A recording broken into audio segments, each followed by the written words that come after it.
fisiológico, cognitivo, não, né? Fala um pouquinho mais alto, eu não entendi. Deixa eu aumentar aqui. Eu diminuí. São os esquemas emocionais que está lá naquele texto, falando sobre que são os fisiológicos, cognitivos, não, né? Emoções, emoções, emoções. Peraí, deixa eu ver se eu tenho anotado. Vai, vai, Lu! Cadê? Cadê Camila? Cadê Camila? Vai, gente, ajuda os universitários. São as emoções primárias lá. Isso, perfeito. As emoções primárias. E por que a gente fala que as emoções são primárias?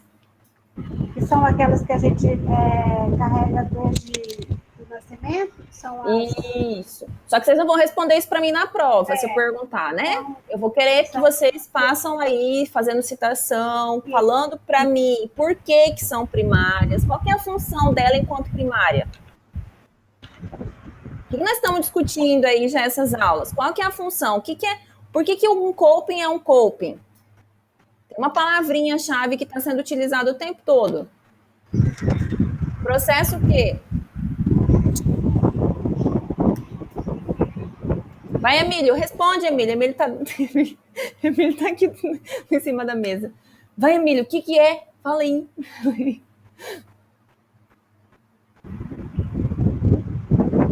O que as emoções elas têm como função primária? Na verdade, qualquer emoção que a gente vai trabalhar na perspectiva de regulação. Quando a gente vai trabalhar lá naquela função de não ser boa, lembra que tem uma parte num texto que eu trabalhei com vocês e que vocês têm que abordar isso para mim no vídeo que eu pedi para vocês, tá? Que a emoção a gente não caracteriza como sendo boa ou não, embora teve um texto que atribuiu e lá no final ele considera, mas a gente atribui que a emoção ela tem um quê? Uma função adaptativa, né?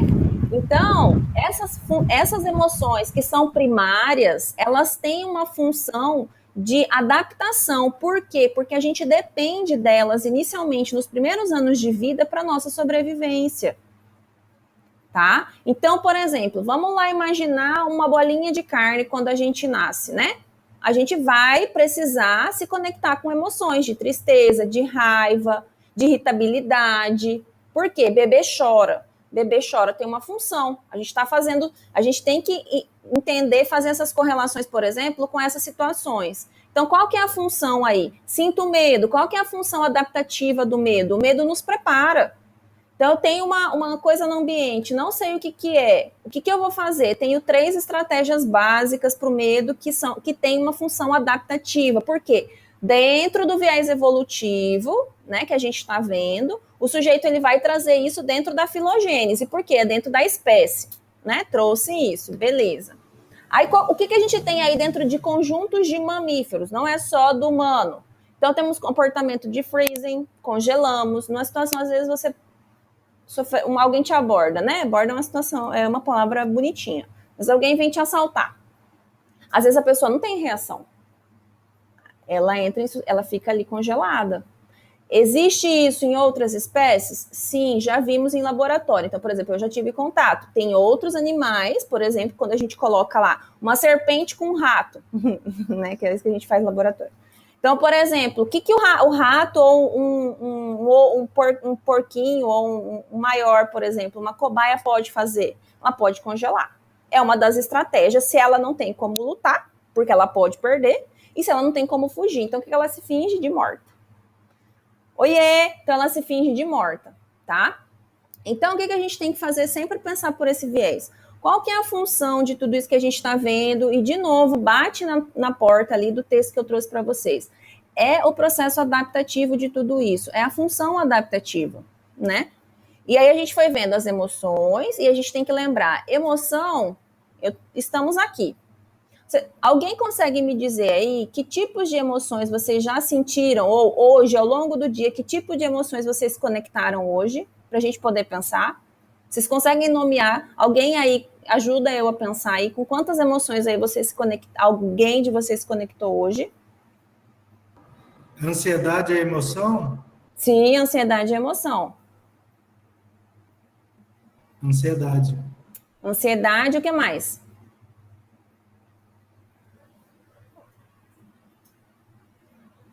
Você sentiu o dia inteiro hoje ansiedade? Não foi o dia inteiro, foi um ponto. Tá, Alguns- e aí? Fora essa que predominou, quais outras você entrou em contato? Não sei. Né? Não tá psicoeducado, normal. Então, assim, ó, o que acontece? Quando a gente tá aí, por exemplo, no dia a dia, a gente entra em contato com o quê? Com uma série de emoções. Então, elas vão e vêm. Às vezes, que é isso que o Eduardo trouxe, a gente tem uma emoção que, dependendo de como a gente lida com algumas situações que estão acontecendo, que elas são muito mais proeminentes que as outras. Então, por exemplo, deve ter uma situação aí que está provocando algum desconforto para o Eduardo, para ele estar sentindo ansiedade. Então, ela que fica mais evidente. Mas é óbvio que dentro desse dia que ele passou, ele já sentiu uma série de emoções, né?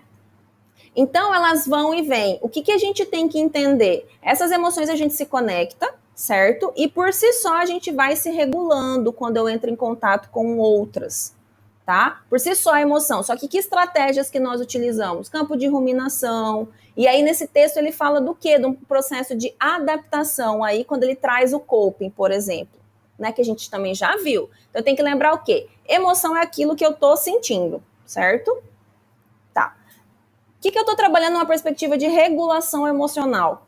Quando eu utilizo, então, de uma outra emoção ou de um conjunto aí de situações com emoções que tem uma função reguladora. Então, isso já tem uma intencionalidade, tem um objetivo. Isso a gente trabalhar a regulação, certo? Eu posso sentir emoção, mas eu não preciso trabalhar acerca de nada. Eu preciso saber que emoções que eu estou sentindo, que situações que estão por trás, a valência que eu fico, quanto tempo eu fico mais vinculado ou sentindo isso, o que fica passando pela minha cabeça, uma série de coisas, tá? Mas quando eu já estou trabalhando na perspectiva da regulação, no outro texto que nós trabalhamos, por exemplo, ele vai falar, encontramos estratégias. Então, uma estratégia reguladora, às vezes eu posso conversar com um colega meu, ele pode me provocar outros insights, né, me fazer pensar de uma maneira diferente, que isso me evoca outros tipos de emoção. Isso é regular. Por quê? Porque tem situações junto com emoções que nos regulam nesse sentido. Cada um tem que, de alguma maneira, descobrir o repertório, né? Tá. Aí o coping. Como que é isso que a gente já tá vendo aí há 2 aulas ou 3 aulas já? O coping é você utilizar das estratégias de cognição, né? Então, eu tenho estratégias cognitivas, não é só campo de pensamento, mas ali ele traz nível de consciência, ele traz, por exemplo, a gente vai recorrer memórias, linguagem e outras coisas para mim tá fazendo o quê? Isso faz parte do processo cognitivo. Eu estou mudando aí um repertório no campo verbal, eu estou mudando aí estratégias de pensamento junto com comportamental. E com isso também atrelado o quê? A emoção que eu vou sentir. Só que tudo isso, o que eu estou fazendo que ele traz o tempo todo nesse texto? Eu conheço ali os níveis, que é para vocês entenderem o coping. Coping é o que, basicamente? Então, eu trabalhar a emoção, que a gente está vendo já há um tempão, a regulação emocional. Eu trabalhar níveis cognitivos, que é o que esse texto ele mais vai falar hoje. Por que ele fala que é uma função executiva? Porque eu mexendo com as estratégias das famílias que ele está promovendo ali no texto, ele encontrou na literatura, não quer dizer que ele fez, mas ele encontrou, porque é uma revisão, que mexendo com essas estratégias que ele propõe dessas famílias e propondo esquemas ali, ele vai alterar o quê? Alguma coisa nas circuitarias que ele está falando, na topografia ali do sistema nervoso, tá? Deixa eu mostrar aqui. O Emílio está aqui.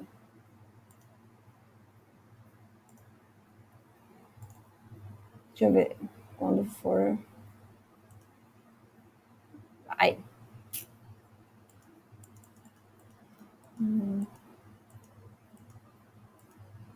Ó, então o que ele coloca para nós? Né, os conceitos que ele aborda aqui como tendo essas definições que para eles colocam como importantes. Vou ver, querida, porque eu tô com dificuldade, porque meu computador tá muito cheio, tá?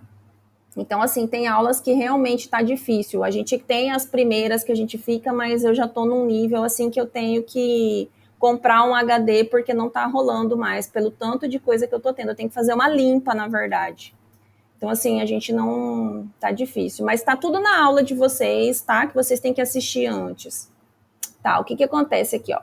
O coping, então, ele é um processo de interação. Ele coloca 4 conceitos. Essa é a visão desse texto, tá? Que é de um grupo aí que ele vai falar, bom, se ele mexe nessas regiões que a gente está propondo, então ele pode sim atuar como uma função executiva, tá? Por quê? Porque tem uma região ali topográfica que tem a ver com isso. Então, o coping é um processo, né, ou uma interação que se dá entre indivíduo e ambiente, a gente já sabe, né, porque eu preciso do quê? De um conjunto aí de relações para isso, né? Sua função é de administração da situação estressora, então a gente vai estar fazendo o quê? Trabalhando com o sujeito toda essa avaliação do que está acontecendo e para quê? Para que a gente encontre estratégias que ele dê conta da situação que ele acha que é difícil para ele, né? Ao invés de controlar e ter domínio da mesma. Aí já são outras coisas que a gente trabalha nessa área, tá? Que aí, enfim, você precisa de um conjunto de outros conhecimentos, mas a grosso modo só que vocês têm que saber, porque até vocês não podem atuar em nada agora. Os processos de coping pressupõem a noção de avaliação, então ele quer dizer, bom, é consciente, é objetivo, eu sei o que eu quero fazer quando eu estou trabalhando com isso, tá? O fenômeno é percebido, interpretado e cognitivamente representado na mente do indivíduo, né? Então, ele fala sobre isso, ele consegue identificar isso, né? Ele constitui-se a uma mobilização consciente através do qual os indivíduos irão empreender esforços cognitivos e comportamentais, que é aquilo que a gente já está falando, né? Que, de maneira geral, é eu trabalhar no nível cognitivo, né? E trabalhar no nível comportamental. Para quê? Para ele aprender a gerenciar. Então, ele coloca reduzir, minimizar, tolerar, né? Só que aí, por exemplo, tem técnicas específicas que é de uma outra área, que daí já é uma outra coisa. Por exemplo, tolerância ao mal-estar. Aí já tem toda uma vertente teórica que vai falar sobre tolerância ao mal-estar. Tá? Então, é como você vai lidar com isso dessa maneira, né? Você não tem que ter controle, mas aí você vai trabalhar níveis de quê? De percepção do sujeito, que ele compreende o que está acontecendo com ele, níveis de aceitação disso, ao passo em que isso se torna possível, porque às vezes, lembrem uma coisa, que ele vai pôr bem aqui na tabela, que eu achei super legal, né?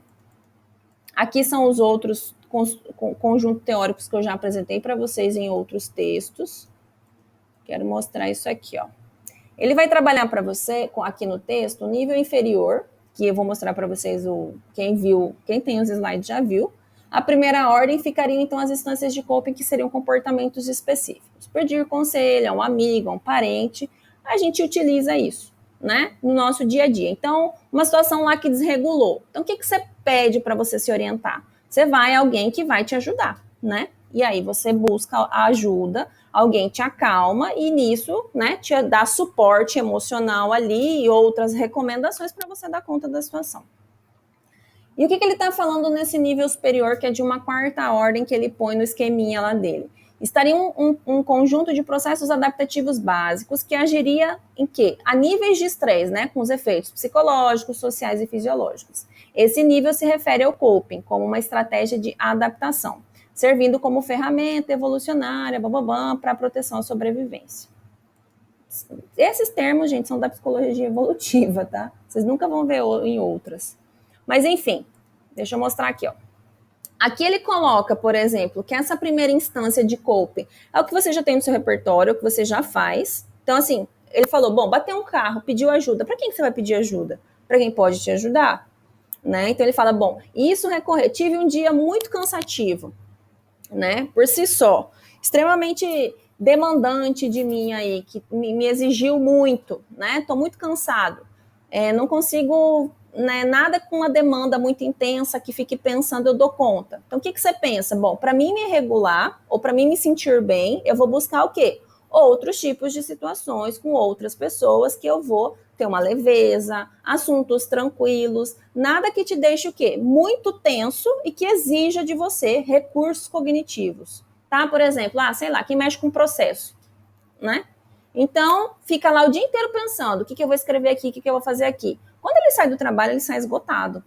Ele não vai querer continuar falando daquilo, às vezes até vai. Só que aquilo é muito cansativo. Então, qual que é uma estratégia para reduzir níveis de estresse? A gente promover, então, situações em que o sujeito ele consegue se autorregular pelo quê? por tipos de coisas que façam bem para ele se encontrar com pessoas em que ele fuja, por exemplo, desse contexto de trabalho, que ele fale sobre outras coisas, que não demandem tanto dele, tá? E que promovam, no caso, um bem-estar aí. E aí esse aqui que é o quarto nível que ele apresenta como um processo adaptativo. Só que eu só consigo esse processo adaptativo se eu entender as estratégias e se eu entender as famílias. Eu preciso entender que famílias que são essas que ele põe aqui e as estratégias. Então, vamos lá. Vocês têm tudo isso aí no texto, tá? E também nos slides. Então, assim, ó. Aqui que é família para ele na tabela quando ele coloca. Então, ele vai colocar família de Kolpo em processos adaptativos, né? E estruturas neurais, então, envolvidas, tá? Então, a gente tem a família aqui, o funcionamento da família dentro de um processo adaptativo, o processo adaptativo, então, o que seria aí no campo das ações, né? E é isso trabalhando com cada sujeito, e qual que é a estrutura envolvida. Então, ao mexer com tudo isso aqui que eu estou falando, aonde que promove a alteração? Aonde que mexe aqui? Aí ele vai falar, bom, a gente já localizou na literatura que está envolvendo o córtex, circuito frontal, amígdala, blá, blá, blá, blá, blá. Bom, se está falando de emoção, tem que envolver a amígdala, né? Senão a gente estaria falando de peixe aqui. Quem não sente, né? Muita coisa. Mas, enfim. Então, aqui eu vou fazer a leitura com o quê? De que família que eu estou... Está me atrapalhando. De que família aqui que eu estou trabalhando com esse sujeito, certo? Então, tem resolução de problema, busca de informação, desesperança, fuga, daí eu vou apresentando, tá tudo lá no texto. Tá aqui, autoconfiança, busca por apoio, delegação. Então, por exemplo, um sujeito que, dá um exemplo bem basiquinho, um sujeito, por exemplo, ocupa um cargo muito importante e ele tem dificuldade de fazer o quê? Delegar, né? Porque ele precisa manter as coisas no controle, só que são outras coisas que a gente olha para tudo isso.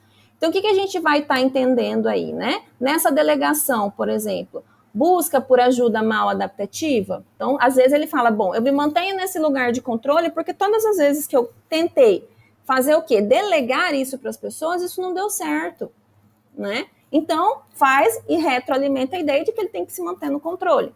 Reclamação, choraminga, automisericórdia. Então, sempre aquele lugar de que o outro tem que ter a piedade para ele ocupar esse lugar, enfim. Tem todas essas questões que a gente vai estar olhando aí, né? Como é que o sujeito funciona, né?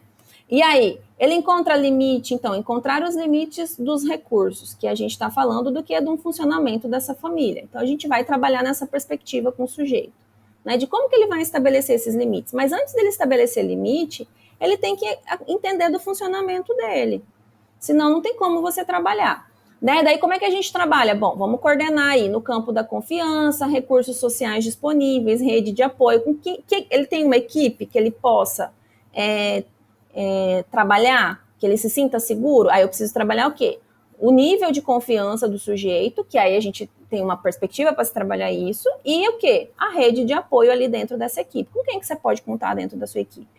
Né? E eu trabalhando tudo isso, eu vou ativar o quê? Essas áreas. Então, é isso que ele está trazendo aqui para a gente nesse texto, e aqui tem outras, ó, acomodação, negociação, submissão. Então, a gente vê estratégias do quê? Ó, legal. Ruminação, isso aqui é muito legal.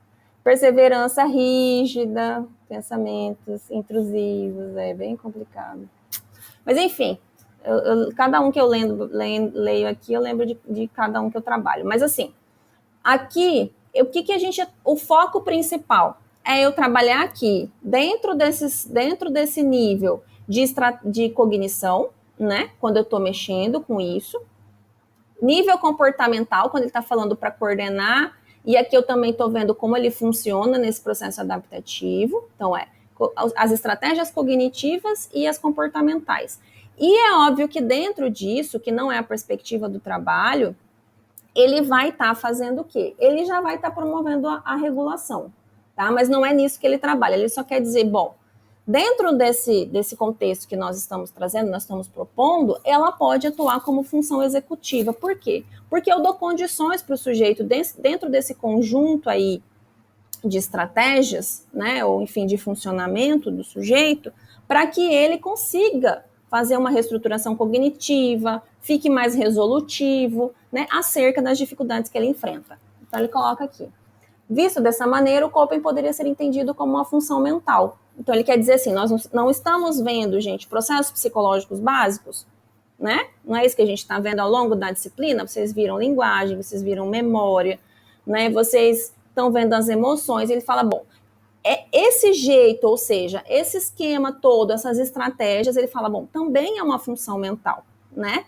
Que envolveria o quê? Avaliação, planejamento, análise e antecipação dos resultados. Tais características se assemelham às operações cognitivas utilizadas em testes de funções executivas, né? E ele quer dizer o quê? Quando a gente está fazendo, então, dentro da testagem, né, utilizando construtos, por exemplo, a gente avalia uma série de coisas. E, por exemplo, tudo aquilo que a gente foi vendo são elementos que fazem parte aí desses instrumentos, tá? Então, ele fala dessas limitações que se tem, blá, blá, blá, blá. Mas o que ele propõe no final? Bom, isso daqui é para fazer você... Peraí. É para fazer vocês pensarem numa possibilidade, né? Foi por isso que eu trouxe para vocês. Por quê? Porque nos níveis de atuação, desde que a gente está trabalhando com emoção, e aí vocês lá no filme mesmo que eu pedi para vocês fazerem esse link, né? Entre a teoria que vocês viram, o que vocês detectam lá dentro do campo das emoções, dentro do campo da memória, se vocês detectarem linguagem, como que é isso dentro do quê? Dessa análise que vocês vão fazer, que é agora o que vocês estão fazendo? Associação, vocês estão utilizando memória, tá? Então eu estou fazendo o quê? Um link entre algo que eu estou vendo e estou utilizando do meu conjunto teórico já, dentro do meu repertório, para mim poder fazer essa análise, tá? Então ele vai considerar aí, deixa eu descer, Emílio, nesse final para fechar, que aí uma hipótese desse grupo é que o coping, então, atuando nesse nível de estratégias, com tudo já fechado aí, ele seria mais um processo mental. Mas aí é discussão, né, gente? Porque, por exemplo, ele apresenta, teve pela psicanálise, aí a gente vai estar falando que eu não tenho domínio, por exemplo, que vocês vão ver, né, dos mecanismos de defesa. Lá para o Erik Erikson, eu utilizo esse repertório que foi apresentado para vocês. Então, ele se respalda dentro de uma perspectiva, né, que foi vista por vocês aí, né, eu apresentei algumas perspectivas teóricas, mas que eu escolhi uma delas ou duas delas para estar mostrando para vocês. Tá? Dúvidas?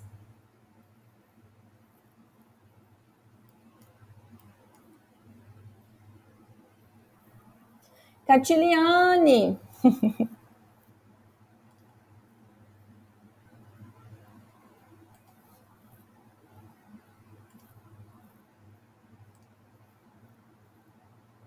Sem dúvida? Oi, querida. Tá, tudo bem. Mas entrou, né? Isso que importa. Tranquilo, gente. Então, vocês só precisam entender o que eu quero que vocês entendam a grosso modo. As emoções, que tipos de emoções, para que elas servem quando a gente vai caracterizar. Isso é muito importante no campo conceitual, tá? E é óbvio que isso é um dos conteúdos de prova, né? Porque nós vamos aí... Eu vou dar uma linkada, mas a gente viu muito isso. Tá, trabalhei a emoção. O que é regulação? Bom, aí a gente entra para o campo da regulação. Ai, que bom. Entra para o campo da regulação emocional e aí a gente vai estar trabalhando com aqueles conceitos. O que é uma emoção reguladora? Então, vocês vão lá no texto, tá? E aí, coping é o quê? São essas estratégias que eu vou estar trabalhando nesse nível aí. Se eu for falar assim, e se eu trabalhar com a perspectiva de coping para regulação emocional, como vocês viram, por exemplo, em um dos textos, que provavelmente é uma vertente que eu vou estar trabalhando. Então, a gente vai entender que é uma atuação tanto no nível cognitivo, comportamental e emocional. Tá? Que são as 3 vias que nós vamos estar trabalhando com o sujeito, né? Esse textinho que ele é mais discriminado, e aí ele vem com a hipótese. Nós estamos vendo processos, então ele seria não só uma estratégia, ele seria um processo, tá? Então, é um processo, por isso que eu trouxe para vocês e coloquei, porque tem essa hipótese do quê? De todo o campo de atuação, de tudo que a gente está vendo, com esse conjunto aí, com todo esse repertório, tem a hipótese defendida por esse grupo por ele ser um processo. Tanto quanto linguagem, tanto quanto memória, né? Tanto quanto motivação, como vocês viram. Então, ele também poderia se configurar como um processo mental. Mas aí são discussões, né, gente, dentro da área da neurociência para validar, porque é a perspectiva que trouxe para vocês, tá? Aí é pano para manga, que quem vier depois que for mexer com isso, provavelmente não sei, mas eu não tenho pretensão de seguir doutorado com isso, então, de mexer com doutorado com isso, mas quem é aí tem essa perspectiva que eu acho que é super legal. E aí a gente tem hoje terapias voltadas justamente com esse campo, para vocês terem uma ideia. A gente tem terapias que mexem com regulação emocional, ou que trabalham com só as emoções, a EFT é só as emoções, é óbvio que por si só já promove regulação, quando eu acolho, valido, enfim, e aí faz toda uma dança ali que faz parte da técnica, né? A DBT a gente trabalha com regulação, e aí quando eu trabalhando a nível de técnica, eu preciso identificar as emoções primárias, as emoções secundárias, fazer psicoeducação, entender o funcionamento do sujeito, com qual emoção ele se conecta de maneira mais frequente, qual emoção desregula, que situações que estão por trás, enfim, uma série de coisas. Aí, para fechar, o que eu trouxe para vocês nisso, né, essa perspectiva. Pode ser, não sei, daqui a um tempo, quem sabe, reconheça que o coping aí se torne, então, um processo mental. Não sei, é uma hipótese que eu acho super válida para poder se pensar, né? Se a motivação por que não o coping não seria? Mas aí talvez a gente precise de mais respaldo na literatura para que a gente tenha evidências mais sólidas, né, mais robustas, para a gente poder erguer isso. Tá? Tudo bem?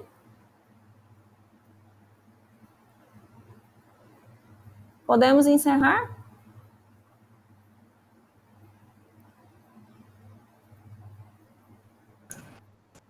Poder não pode, mas pode, né? Até que pode, tal. Se não pode, mas pode. Pode, eu acho que pode, né? Não tem dúvida, todo mundo tá tranquilinho? A dúvida é tanta que eu nem sei qual que é a minha dúvida. Gente, vocês têm dúvida? Mas para vocês, basicamente, é mais esses conteúdos. E vocês fazendo a atividade, vocês vão ver muita coisa. Vocês têm dúvida sobre atividade?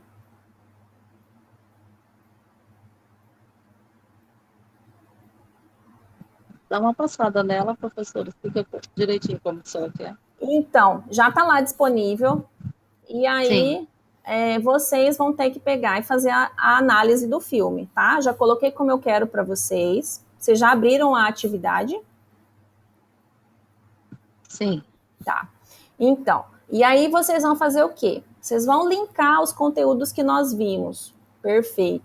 Meninas estudiosíssimas que eu tenho, maravilhosérrimas. Então, vocês vão linkar lá, principalmente, quais são os conteúdos que mais vão aparecer. A referência já está disponibilizada, então vocês têm condições de utilizar o que nós já vimos lá na nossa disciplina, eu quero que vocês façam link com isso. Então, vocês vão pegar a cena e vão fazer o quê? Vão fazer dessas cenas o que vocês identificam aí do que vocês estão vendo. Então, a gente vai ver emoção, a gente vai ver memória, né? E aí lá tem vários processos de evocação de memória vinculados à emoção.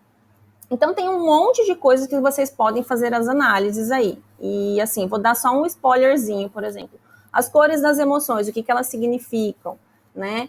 O que tem a ver a cor com o tipo de memória, né? Processos de evocação, processos de extinção estão postos no texto, enfim. E aí a gente, por exemplo, tem uma das que na verdade é o que acontece o filme quase todo, né?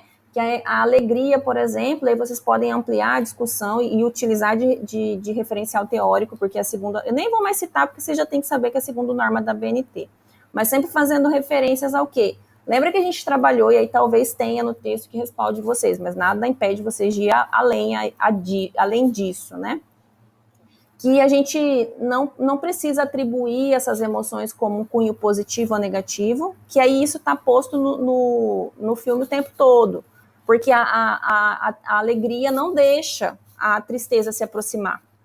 Então, ela deixa sempre a tristeza ali distante, né? Ela fica lá, distante, tenta manter ela longe, né? E a tristeza também tem o quê? Tem uma certa timidez ao se aproximar. E aí, é nessa perspectiva que a gente tem que trabalhar, que a gente não atribui juízo de valor para isso, porque é tão importante sentir tristeza e se vincular, entender o porquê disso, quanto sentir alegria, né? E aí, daí tem isso também no filme, aí vocês vão trazendo a cena, né? A cena, a menina recupera, ela entra em contato com as memórias que ela tinha esquecido da tristeza.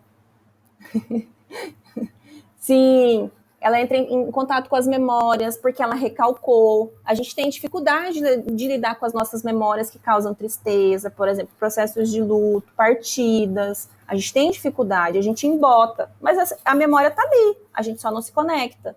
E aí o tempo todo a gente tenta colocar o quê? Outras situações ou outras estratégias para lidar. Às vezes dá certo, às vezes não dá mais. Porque, por exemplo, uma situação de perda pode evocar, por exemplo, um processo de luto que não foi elaborado. Né? Mas aí são outras discussões, por exemplo. Né? Então, às vezes eu dei conta lá atrás, mas ele não ficou bem resolvido, quando a gente trabalha hoje com complicado. E aí eu passo por uma perda, às vezes não é nem tão significativa, né? Enfim, eu me dou conta, por exemplo, que eu perdi toda a fase da minha adolescência. Assumi, por exemplo, um lugar dentro da casa de responsabilidade. Então, eu perdi um estágio do desenvolvimento. Fui adulto muito cedo, assumi responsabilidades muito cedo. Só que às vezes a gente vai indo e não se conecta. Chega, às vezes, num tempo de vida que, às vezes, isso começa a dar uma cutucada. Né? Quando a gente tem que assumir responsabilidades ainda maiores, a gente fala, mas por que eu tô aqui há tanto tempo? O que está acontecendo que eu não estou dando conta? Então, a gente vai... Parece que é do nada, mas não é. Né? Então, tem uma série de coisas. Vocês não precisam entrar nesses conteúdos que não foram dados, mas apresentar, fazer link com o que vocês viram, que eu acho que tem bastante conteúdo que dá para vocês transitarem ali. Tá? E aí é tão legal que, quando ela sente que ela pode vivenciar a tristeza, porque tem uma série de memórias que significam coisas que ela guardou, ela se conecta com a alegria novamente. E é isso que é um campo que a gente trabalha muito hoje. Porque, assim, eu preciso compreender o que está acontecendo comigo. Né? Só que nós temos mandatos, às vezes, que são difíceis, né? Que a gente vai levando e vai funcionando e a gente não percebe. Né? Mas a gente se conectando com isso, sabendo o que está acontecendo, é uma elaboração de uma série de coisas. Né? E aí a gente se conecta, e daí se permite se conectar com outras coisas que são positivas também. Enfim, mas faz parte do processo a gente sentir tudo isso. Né? O que eu sempre trabalho com os pacientes. Quer viver anestesiado, dificuldade. E aí a gente tem, por exemplo, acho que eu devia ter passado para vocês, mas não, ainda não dá. Mas a Cinderela é uma grande metáfora de tudo isso, né? A Cinderela vive dormindo até o dia que o príncipe aparece, bate e encontra ela ali. Encontra ela ali e dá um beijo e ela acorda. Mas o que é viver ali dormindo, né? A vida inteira. E tem gente que a gente Cinderela encontra na vida. Bela Adormecida, professora. Bela Adormecida. Qual que é a Cinderela do sapato, né? Você vê o tanto que eu tô atualizada com as princesas. Mas é a Bela Adormecida, justamente. Então, e a Malévola tem a metáfora da reparação. Diferenças reconciliáveis, que é muito legal também. Mas a Bela Adormecida tem esse viés que ela quer, e a gente encontra pacientes que querem viver vinculados à medicação, encontram, e é uma dificuldade de olhar para a vida. Enfim, tem um monte de coisas. Um dia vocês vão para a clínica e a gente pode se debruçar aí até quando for possível. Que é muito legal o que a gente trabalha. Você vai manter a data da entrega do trabalho ou você vai mudar também? Então, gente, já mudaram? Sim, alguns sim. A Jaque, eu vi mais alguém, agora eu não lembro quem. Parece que tudo é para entregar dia 29 ou dia 28, alguma coisa nesse sentido. Eu sei tanto quanto vocês, porque eu estou em aula. A Jaque deixou, parece para o dia 2, se eu não me engano. Mas eu vi que eles mudaram, alguns mudaram. Tá, então, quase todos mudaram a data. Mas eu acho que a gente vai deixar para o dia 23, porque aí dá tempo para vocês fazerem uns, pelo que eu estou entendendo aqui, e aí mantém alguns, então vocês conseguem, para não ficar também tudo para depois, entendeu? Que eu acho que é isso. Já que deixou para o dia 29. Tá, parece, gente, que eu vou manter o mesmo dia, tá? E aí você... Então, gente, eu vou falar para vocês, eu tô sabendo agora, né?